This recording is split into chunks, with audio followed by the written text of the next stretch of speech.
अल्लाहु अकबर।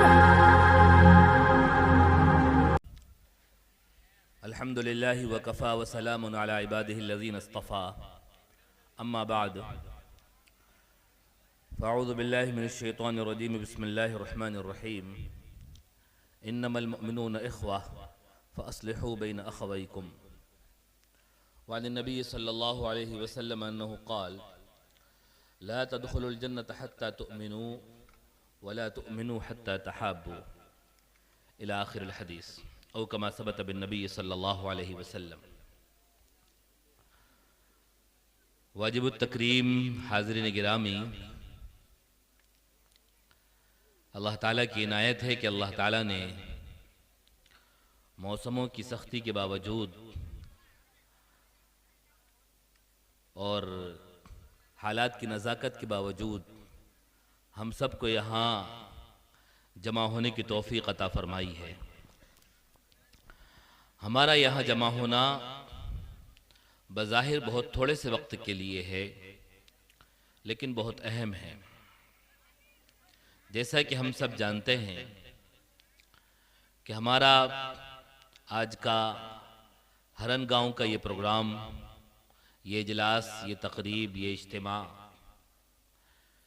नज़र आने की हैसियत से बहुत मुख्तसर है, लेकिन इसके पीछे इस बस्ती और इस इलाके के नौजवानों की, बुज़ुर्गों की, बच्चों की, उलमा की, हुफ़ाज़ की बड़ी मेहनतें हैं, बड़ी कोशिशें हैं।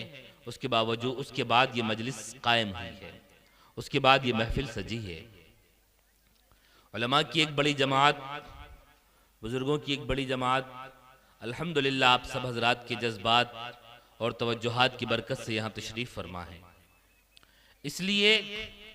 इसलिए अब हमारी ये कोशिश होनी चाहिए, हमारी ये फ़िक्र होनी चाहिए कि हमारा ये इज्तिमा, हमारा ये जमा होना, हमारी ये तकरीब कामयाब हो जाए। कामयाब होने का मफ़हूम ये है कि हमें यहाँ आने से पहले हमें जो कैफियत थी, हमारी जो कैफियत थी, यहाँ आने के बाद वो बदली हुई हो। हम जिस नौइयत पर थे, हम अमल की जिस सतह पर थे, हम इस्लाह और फिक्र की जिस सतह पर थे, इस प्रोग्राम में शिरकत के बाद, बुजुर्गों की बातों को सुनने के बाद, उलमा के मवाइज़ को सुनने के बाद हमारा वो ग्राफ ऊंचा हो जाए, हमारी वो कैफियत बढ़ जाए, हमारी वो फिक्रें बढ़ जाए। जो हिदायत, जो बातें, जो फिक्रें इस मजमे के अंदर, इस मजलिस के अंदर हमारे सामने आए, हमको दी जाएं, हम उसे दिलो जान से कबूल करें और उसे अपनी अमली ज़िंदगी में लेकर आएं, तब तो हमारा जमा होना कामयाब है। हम बज़ाहिर तादाद के लिहाज से बहुत मुख्तसर है। चंद ख़वातीन, चंद इस्लामी माए बहनें यहाँ तशरीफ़ फरमा है, कुछ 100 लोग यहाँ पर मौजूद हैं और कुछ 20 उलमा यहाँ मौजूद हैं। बज़ाहिर एक छोटी सी तादाद है, लेकिन ये छोटी सी तादाद आज अगर किसी बात का अज़्म कर ले, आज अगर किसी बात का इरादा कर ले, आज अगर किसी बात को ठान ले, तो ये छोटी सी तादाद, छोटी नजर आने के बावजूद, मुख्तसर दिखने के बावजूद, बगैर और इंतहाई कम असबाब की होने के बावजूद पूरे इलाके में तब्दीली का जरिया बन सकती है। पूरे इलाके में एक सालेह इंकलाब का जरिया बन सकती है। ये हमारे इजलास का मकसद है। हमारे यहाँ ऐसे प्रोग्राम, ऐसे जलसे रोज रोज मुनक्किद नहीं होते। महीनों से हमारे इलाके के लोगों ने मेहनतें की हैं, कोशिशें की हैं। जब कहीं जाकर ये महफिल सजी है, जब कहीं जाकर ये नूर, ये रोशनी यहाँ नजर आ रही है, जब ये रौनकें, ताबानियां यहाँ नजर आ रही हैं, इसका मकसद ये है कि ये मजलिस और ये प्रोग्राम हमारे इलाके में एक सालेह इंकलाब बर्पा करने का जरिया बन जाए, एक सालेह इंकलाब बर्पा करने का, एक तब्दीली का, एक रिफॉर्मेशन का जरिया हम ये प्रोग्राम हमारा बन जाए, तब तो ये कामयाब है। तब तो इन नौजवानों की मेहनतें वसूल है। इन उलमा का रातों को सफर करना और इन उलमा का अपनी जासूसी करना सब वसूल है, अगर हमारा ये प्रोग्राम इलाके में तब्दीली का जरिया बन जाए। इसलिए इंतहाई फिक्र और दिलजमई के साथ में, इंतहाई फिक्र के साथ में बैठें। मुझे अक्सर एक वाकया याद आता है एक हकीम साहब का। एक बड़े मियाँ पहुंचे हकीम साहब के पास में, कहने लगे कि हकीम साहब मुझे कुछ परेशानियां हैं। पूछा क्या परेशानी? कहा मेरे पाँव में तकलीफ है। कहा इसकी वजह बुढ़ापा है। कहा मुझे नजर कम आता है। कहा इसकी वजह बुढ़ापा है। कहने लगे मेरी कमर दुखती है। कहा इसकी वजह बुढ़ापा है। चीजों को भूल जाता हूं। कहा इसकी वजह बुढ़ापा है। वो बड़े मियाँ को गुस्सा आया। उन्होंने हकीम साहब को एक थप्पड़ मारा। हकीम साहब को एक थप्पड़ मारा हकीम साहब को। अब वो तो बुजुर्ग आदमी है और अपने बस्ती के अपने गांव के रहने वाले हैं, सबकी बात सबको सुनाने वाले हैं, उनको कोई इस तरह का जवाब दे, उन्हें गुस्सा आ गया। उन्होंने हकीम साहब को एक थप्पड़ मारा। हकीम साहब ने कहा इसकी वजह भी बुढ़ापा है। इसकी वजह भी बुढ़ापा है। जब हम मौजूदा हालात पर गौर करते हैं तो हर चीज की बुनियाद में एक चीज नजर आती है, वो है हमारी बेफिक्री। हम किसी भी कोताही को उठाकर देख लें, किसी भी अपनी कमी को उठाकर देख लें, किसी भी कमजोरी को उठाकर देख लें, उसकी अगर हम एक लफ्ज में वजह अगर जानना चाहें, किसी हकीम से, किसी आलिम से, किसी फकीह से, किसी मुदब्बिर से अगर उसकी एक लफ्ज में कोई वजह जानना चाहे, हमारे यहाँ की बेदीनी की, हमारे यहाँ की बेपर्दगी की, हमारे यहाँ की रसूमात की, उसकी बुनियादी वजह हमारी बेफिक्री। कि हम जो दीन के बाब में फिक्रमंद नहीं है, हम जो इस्लाह के बाब में फिक्रमंद नहीं है, ये हमारी बेफिक्री हमारी बुनियादी बीमारी है, बुनियादी वजह है। जिसे हकीम साहब ने कहा कि आपने जो थप्पड़ लगाया उसकी वजह भी आपका बुढ़ापा है, ये बेफिक्री। प्यारे हबीब सल्लल्लाहु अलैहि वसल्लम ने उम्मत को फिक्रमंद बनाया था और उम्मत के एक एक फर्द को हर फर्द के साथ में जोड़ा था, इज्तिमाई इस्लाह पर उम्मत को खड़ा किया था। अल्लाह ताला इरशाद फरमाते हैं इन्नमल मुमिनून इख्वा, मुसलमान सब के सब आपस में भाई भाई हैं। मुसलमान सब आपस में भाई भाई हैं। और ये भाईचारा, ये उखुवत, इसका पता कैसे लगेगा, इसका इल्म कैसे होगा, इसका अंदाजा क्या होगा, इसका तकाजा क्या है? फअस्लिहू बैना अखवैकुम, अपने भाइयों के दरमियान सुलह की, उनकी इस्लाह की, उनकी बेहतरी की फिक्र कोशिश करो। यानी ये जो उखुवत है, ये जो भाईचारा है, इसका तकाजा है मुसालहत, इसका तकाजा है इस्लाह, इसका तकाजा है बेहतरी की फिक्र करना, इसका तकाजा है अच्छाई को आम करने की फिक्र करना, बुराइयों को खत्म करने की फिक्र करना। ये एक दूसरे के भाई होने का तकाजा है, एक दूसरे के साथ उखुवत का तकाजा है, एक दूसरे के साथ मोहब्बत का तकाजा है। आप सल्लल्लाहु अलैहि वसल्लम ने अहले ईमान की आपसी मोहब्बत को ईमान का जरिया और जन्नत में दाखिले का जरिया करार दिया। आप सल्लल्लाहु अलैहि वसल्लम ने एक मौके पर इरशाद फरमाया ला तदखुलुल जन्नत हत्ता तुमिनू, ईमान न लाओगे जब तक ईमान नहीं लाओगे जन्नत में दाखिल नहीं हो सकते। और जन्नत में दाखिल होने का मदार ईमान पर, और ईमान का मदार आपने रखा आपसी मोहब्बत पर। वला तुमिनू हत्ता तहाब्बू, और तुम ईमान वाले उस वक्त तक नहीं हो सकते जबकि एक दूसरे की के साथ मोहब्बत न करने लगो, एक दूसरे की उखुवत तुम्हारे दिलों के अंदर ना हो, एक दूसरे के लिए फिक्रमंदी तुम्हारे दिलों के अंदर ना हो। एक मौके पर आप सल्लल्लाहु अलैहि वसल्लम ने इरशाद फरमाया मसलुल मुमिनीन फी तवाद्दिहिम व तआतुफिहिम व तराहुमिहिम कल जसदिल वाहिद, मुसलमानों की मिसाल एक दूसरे के साथ मोहब्बत करने में, खैरख्वाही में, गमगुसारी में एक जिस्म की मानिंद है। इज़श्तका मिन्हु उज़्वुन तदाआ लहु साइरुल जसद बिस्सिहरि वल हुम्मा, अगर बदन का कोई हिस्सा बीमार हो जाए, तकलीफ में मुब्तला हो जाए, तो पूरा बदन बुखार और बेख्वाबी का शिकार हो जाता है, पूरा बदन बुखार और बेख्वाबी का शिकार हो जाता है। तो एक बुनियादी बात हमें ये समझनी है कि हम जिस उम्मत का फर्द हैं, जिस उम्मत का हिस्सा हैं, जिस उखुवत का हिस्सा हैं, उस उखुवत की जिम्मेदारी ये है कि हम पूरे मुआशरे की इस्लाह की फिक्र करें, उसकी दुरुस्तगी की फिक्र करें। अल्लाह के रसूल सल्लल्लाहु अलैहि वसल्लम ने एक मौके पर इरशाद फरमाया कि जब कोई बंदा इस खैरख्वाही के जज्बे से खाली है, उस वक्त वो ईमान से खाली है। जब कोई बंदा मोमिनीन के लिए खैरख्वाही के जज्बे से खाली है, उस वक्त वो बंदा ईमान से खाली है। इस खैरख्वाही के जज्बे को, इस भलाई के जज्बे को, इस इस्लाह और मुसालहत के जज्बे को ईमान के साथ आप सल्लल्लाहु अलैहि वसल्लम ने जोड़ा है।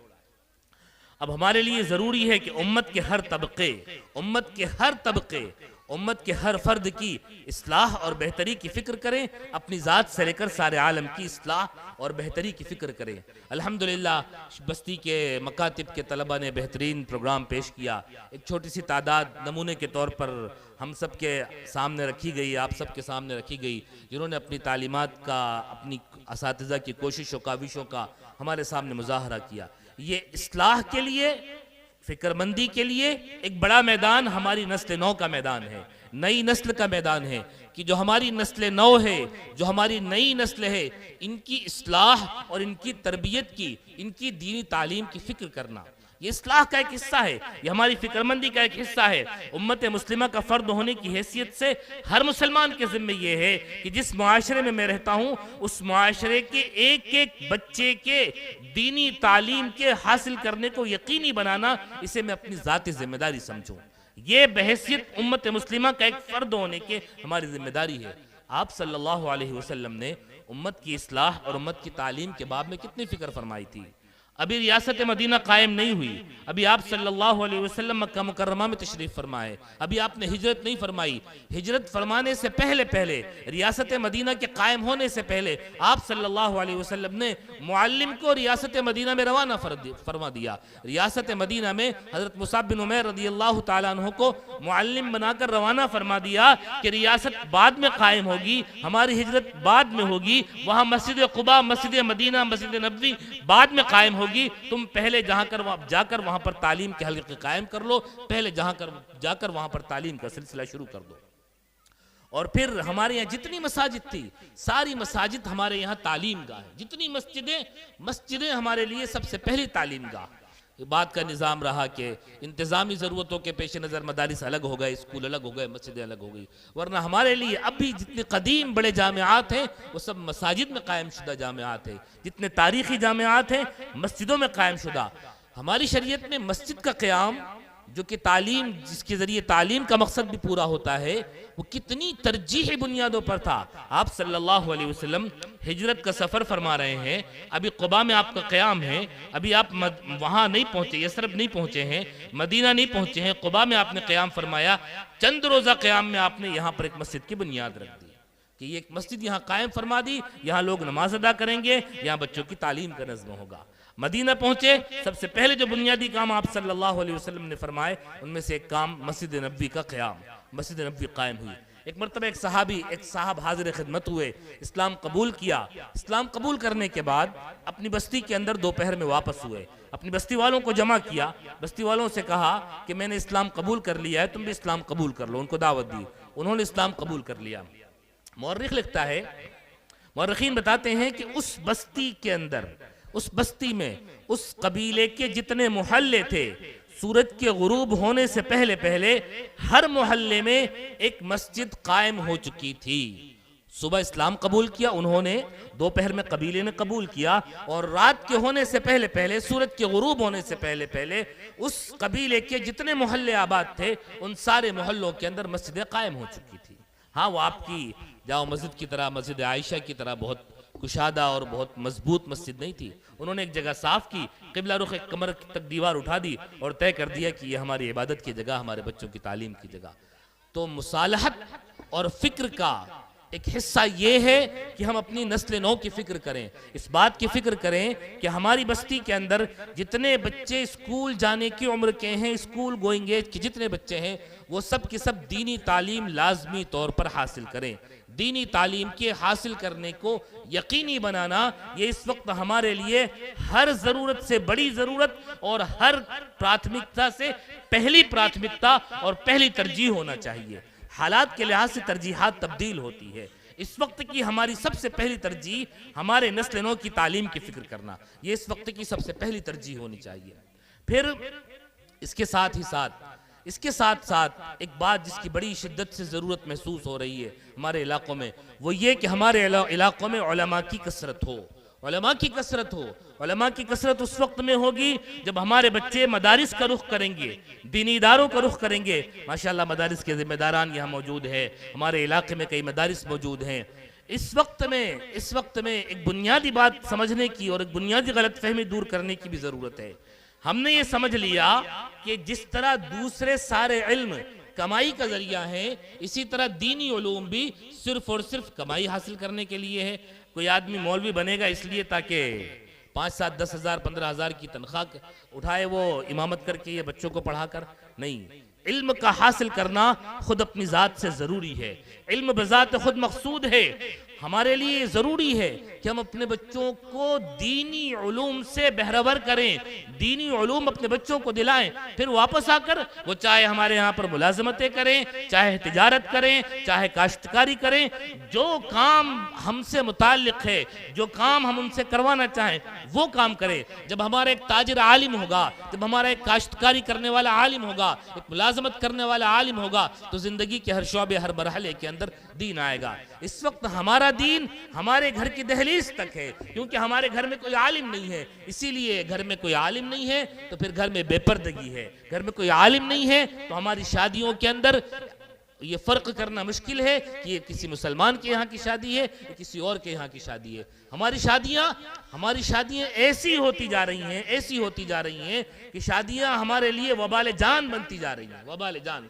कल एक सफ़र में मौलाना थे, उन्होंने बताया फला फला साहब जो मदरसे के लिए इतने ताउन के बारे में आगे पीछे कर रहे हैं, अभी इनके यहाँ शादी होगी तो 15-20 लाख रुपए से खर्च कम नहीं होगा। इनके यहाँ शादी होगी तो 15-20 लाख से कम कोई खर्च नहीं होगा। ये हमारे यहाँ शादियाँ, और शादियों के अंदर गैर शरई चीज़ें, गैर शरई रसूमात।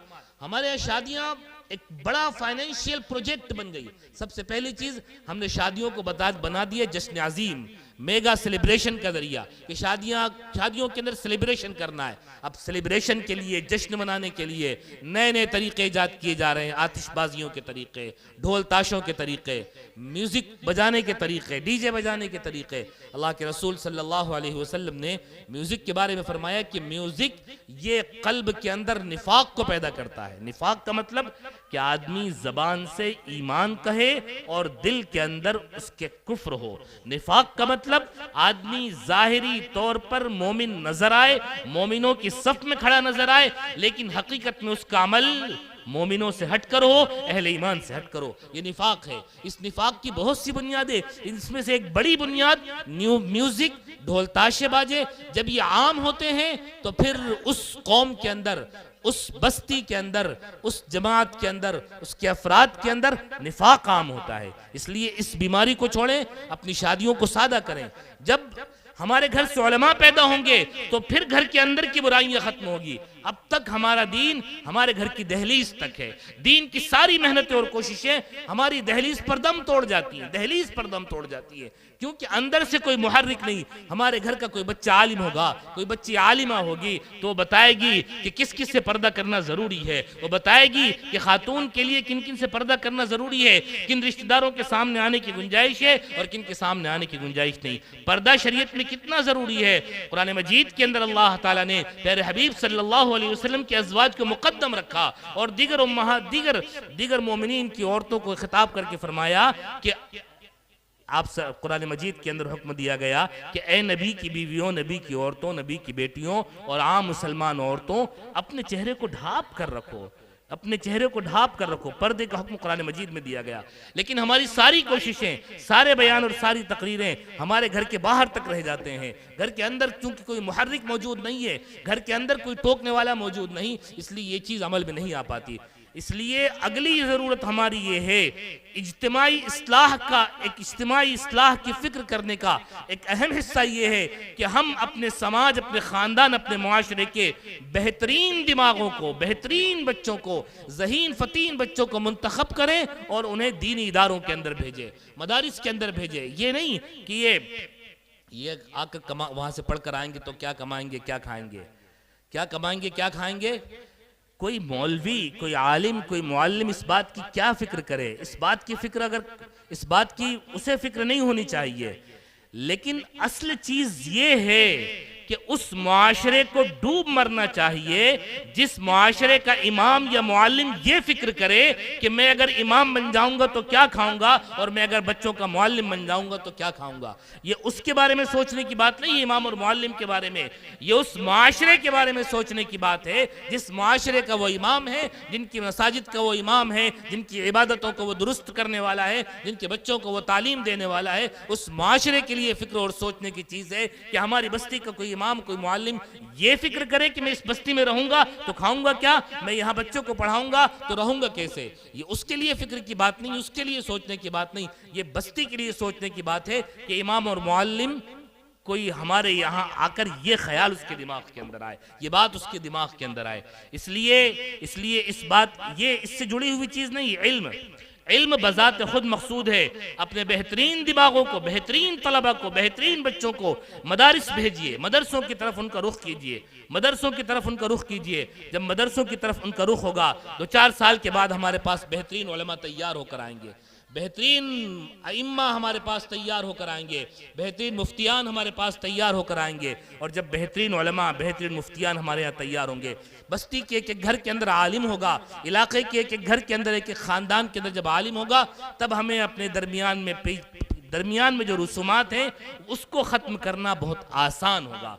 उसको ख़त्म करना, जो गैर शरई रसूमात हमारे माशरे में राइज हैं, निकाह के मौके की रसूमात, मैयतों के मौके की रसूमात, ईसाले सवाब से जुड़ी हुई रसूमात, ईसाले सवाब से जुड़ी हुई न जाने कैसी कैसी गैर शरई चीज़ें हमारे यहाँ राइज है।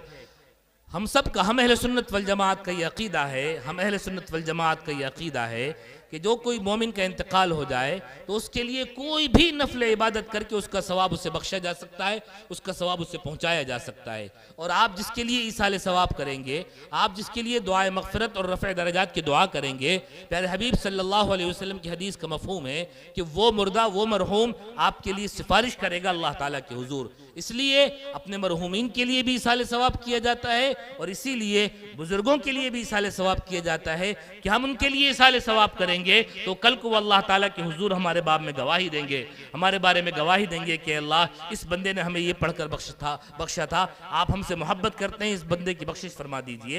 ये हदीस का मफहूम है। तो ये असल बुनियाद ईसाले सवाब की। ईसाले सवाब के बाब में हमारी शरीयत ने मामले को इतना आसान रखा, वक्त की कोई कैद नहीं लगाई। जो आदमी जिस वक्त जो ईसाले सवाब करना चाहे, जो इबादत करके सवाब पहुंचाना चाहे, वो इबादत करके सवाब पहुंचा सकता है। इसी तरह हमारी शरीयत ने सामान की कोई कैद नहीं लगाई कि फलां किस्म के सामान पर ही सवाब पहुंचेगा, ईसाले सवाब होगा, कि इस किस्म के सामान पर ही सवाब पहुंचेगा, कि खाना बनाकर ही सवाब पहुंचाया जाएगा या चादर चढ़ाकर ही सवाब, या ये नहीं। हमारी शरीयत ने मामले को बहुत आसान रखा कि जिस सामान के जरिए जो नेकी हो सकती हो उस सामान के जरिए सवाब पहुंचा दे। इसी तरह हमारी शरीयत ने जगह की भी कोई कैद नहीं लगाई कि ईसाले सवाब करने के लिए किसी बुजुर्ग को उसकी कब्र पर जाना पड़ेगा जब भी उसके लिए ईसाले सवाब हो सकता है। हम यहीं बैठे बैठे सारी दुनिया में जितने अहले ईमान मौजूद हैं उन सबको सवाब पहुंचा सकते हैं। तो ईसाले सवाब का मामला शरीयत ने बहुत आसान रखा। वक्त की कोई कैद नहीं लगाई, जगह की कोई कैद नहीं लगाई, सामान की कोई कैद नहीं लगाई। आदमी जिस वक्त चाहे अपने मरहुमीन को और दुनिया भर के बुजुर्गों को ईसाले सवाब कर सकता है। इसी तरीके से फ़ुक़हा ने लिखा है, कई रिवायतें हैं, आप सल्लल्लाहु अलैहि वसल्लम की खिदमत में हज़रत साद रज़ी अल्लाह ताला अन्हु हाजिर हुए, अर्ज़ करने लगे, अल्लाह के रसूल, मेरी वालिदा का इंतकाल हो गया, मैं मौजूद नहीं था, अफ़अतसद्दक़ु अन्हा हल यनफ़उहा, मैं उनकी तरफ से सदका करूँ, उनको नफ़ा होगा? आपने फरमाया हाँ। आपने फिर पूछा उन्होंने कि अल्लाह के रसूल क्या सदका करूं? आपने फरमाया पानी का सदका करो। उन्होंने कुएं का इंतजाम किया और कहा कि साद की वालिदा के सवाब पहुंचाने के लिए, साद की वालिदा के साले सवाब के लिए। एक शख्स हाजिर हुए, अर्ज करने लगे कि अल्लाह के रसूल, मेरी वालिदा का अचानक इंतकाल हो गया, मेरी वालिदा का अचानक इंतकाल हो गया, लो तकल्लमत लतसद्दक़त, मैं अगर वो कुछ कहती तो सदका करती, सदक़े के बारे में कहती, क्या मैं उनकी तरफ से सदका कर सकता हूँ? आप सल्लल्लाहु अलैहि वसल्लम ने फरमाया कि हाँ कर लीजिए। इसी तरह कई रिवायात हैं, उनके खुलासे के तौर पर फ़ुक़हा ने एक उसूल लिखा, अल अस्ल अन्न कुल्ल मन अता बिइबादतिन मा फलहु जालु सवाबिहा लिगैरिही। उसूली बात यह है कि जो शख्स जो भी नफल इबादत करे वो उसका सवाब मरहुमीन को, मोमिनीन को पहुंचा सकता है। अल्लामा शामी रहमतुल्लाह अलैह उसके ज़ेल में लिखते हैं कि जो भी इबादत इबादत तिम्मा, जो भी इबादत, यानी कोई आदमी नमाज पढ़े, रोज़ा रखे, जिक्र करे, तिलावत करे, हत्ता के किसी जानवर के साथ कोई अच्छा सलूक करे, उसका भी सवाब अपने मरहुमीन को और बुजुर्गों को पहुंचा सकता है। इस बारे में काफ़ी तफसीलात है। तो जब इल्म आएगा, जब हमारे यहाँ उलमा होंगे, जब इल्म वाले आम होंगे, जब एक एक घर में आलिम होगा, तो जब ईसाले सवाब के बाब में कोई भी गलत तरीका इख्तियार किया जाएगा तो वो आलिम बता देगा कि नहीं, ईसाले सवाब का ये तरीका है। अब तक हम बयानों में बाहर सुनते चले आ रहे हैं, उससे बहुत ज़्यादा फर्क नहीं पड़ता। लेकिन जब हमारे घर का कोई बेटा कहेगा, जब हमारा भाई कहेगा, जब हमारा पोता कहेगा कि दादा जान, ईसाले सवाब का ये तरीका नहीं जो आप बरसों से करते चले आ रहे हैं, ईसाले सवाब का असल तरीका ये है, ये असल तरीका है कि ये नफल इबादत आप करें और इसका सवाब जिस वक्त जहां से जैसे चाहें किसी भी मरहूम को पहुंचा दें, जितने मरहूम को चाहे उतने मरहूमीन को पहुंचा दें। ये कब होगा, हमारे घर से ये आवाज़ कब आएगी, ये हिदायत कब मिलेगी? जब हमारे घर में कोई आलिम होगा, हमारा कोई बेटा आलिम होगा, कोई भतीजा आलिम होगा, कोई पोता आलिम होगा, उस वक्त में ये सदा हमारे घर से आएगी।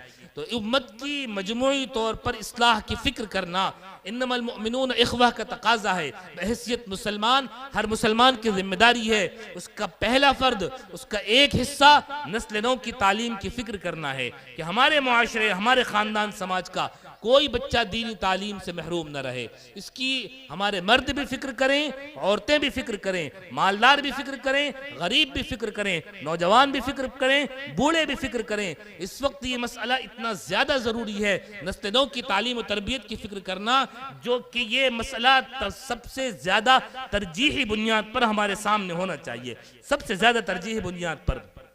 और भी उलमा किराम इसके बारे में और खोलेंगे। इस वक्त के जो हालात हैं, इस वक्त की जो मौक़े हैं, जो माहौल है, उसके पेश नज़र इस पर तवज्जो करना इंतहाई ज़रूरी है। और फिर हमारे माशरे से, हमारे ख़ानदान, हमारे समाज से ज़्यादा बच्चे मदारिस का रुख करें, बेहतरीन तलबा मदारिस का रुख करें, ताकि हमारे माशरे में जो कुछ ख़राबियाँ दर आई हैं, जो कुछ बीमारियाँ दर आई हैं, जो बुराइयाँ और बिदात व खुराफात दर आई हैं, वो तमाम बुराइयाँ, तमाम बिदात व खुराफात हमारे माशरे से ख़त्म हो।